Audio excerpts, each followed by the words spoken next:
ചെറുപ്പം മുതലേ കോമ്പറ്റീഷൻസിന് ധാരാളം കൊണ്ടുപോകായിരുന്നു അച്ഛൻ. ഒരു ഞായറാഴ്ച പോലും വീട്ടിൽ അച്ഛൻ വെറുതെ ഇരിക്കുന്നത് ഞാൻ കണ്ടിട്ടില്ല.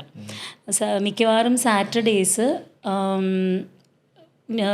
ന്യൂസ് പേപ്പറിൽ, സാറ്റർഡേ അല്ലെങ്കിൽ സൺഡേ രാവിലത്തെ ന്യൂസ് പേപ്പറിൽ ഇന്ന സ്ഥലത്ത് കലാകായിക മത്സരങ്ങൾ എന്ന് കണ്ടാൽ, അന്നത്തെ കാലത്ത് എന്താ ഗൂഗിളും ഇല്ല, ഒന്നുമില്ല, മറ്റേ ഗൂഗിൾ മാപ്പൊന്നും നോക്കി പോകാൻ പറ്റില്ല.